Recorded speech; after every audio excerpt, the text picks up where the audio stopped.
Good morning.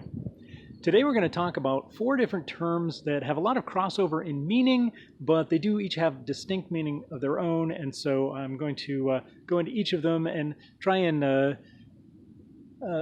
straighten out some confusion. First off, the word cultivar. Now, cultivar is a type of plant that is a named variety. Quite often it is a patented variety, and it's what you're usually buying when you go to the store and you buy like a brandywine tomato, for instance. So these are types of plants that have been bred generation after generation for specific qualities. The strength is that you know what you're going to get when you buy a cultivar.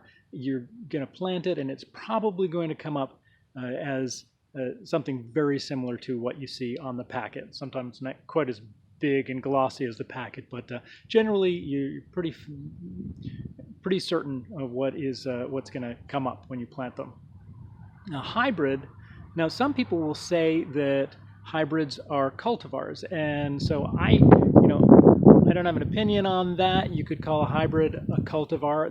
But the difference here is that a hybrid is a cross between two cultivars. So if you were to save the seeds from a hybrid, you're not going to get what you expect. You'll get something a little bit different. Hybrids tend to be more vigorous than just straight up cultivars. And they talk about something called hybrid vigor, which refers to kind of this phenomenon where a hybrid plant will sometimes just have more energy, will produce better than either of its two parents, which were generally different varieties, different cultivars of a very similar plant.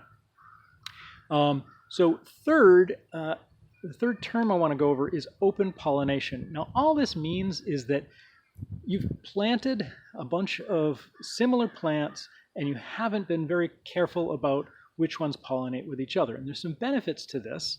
That is that you can get a natural hybrid from this, which may be more vigorous than either of the parent plants. So that can be a really good thing.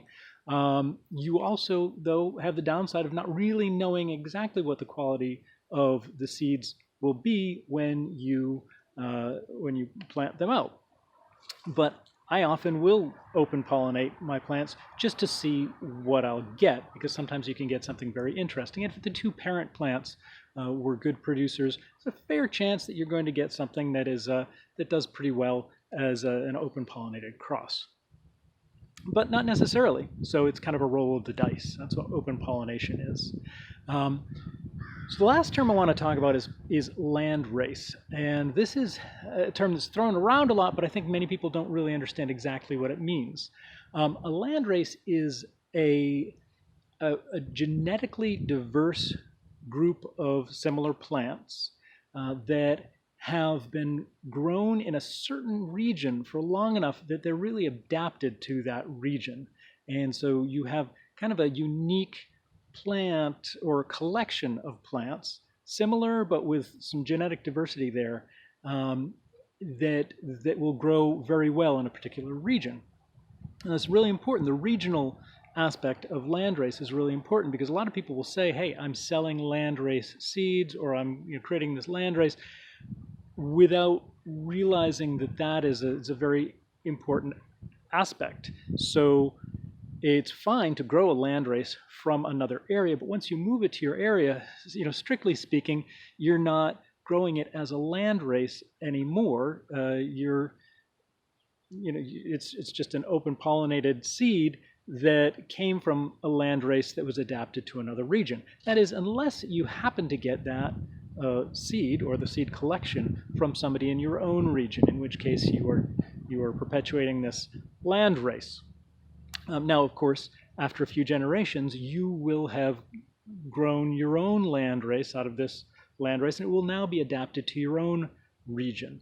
And this is one of the reasons that I allow open pollination in my garden, is because it helps to create these locally adapted varieties that are potentially going to do better in my area.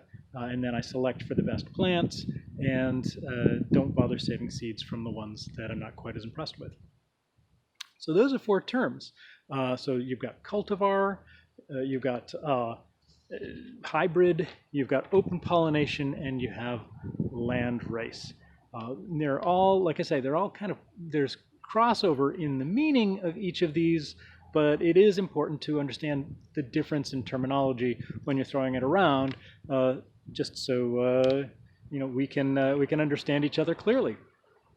But in any case, I hope you enjoyed this episode. I hope you learned something. Please drop me a thumbs up, and I would love if you wanted to subscribe to my channel. And also, please check us out at the foodforestgardenclub.org. We're having a lot of fun right now. I'm seeing new people joining every few days, and that's exciting. We're getting together every couple of weeks to talk about our gardens on Zoom, and we're constantly going back and forth in our chats on social media and helping each other out, sending seeds back and forth and that sort of thing. Really friendly group. Hope you'll join us there, foodforestgardenclub.org. All right. Have yourself an awesome day. Thanks.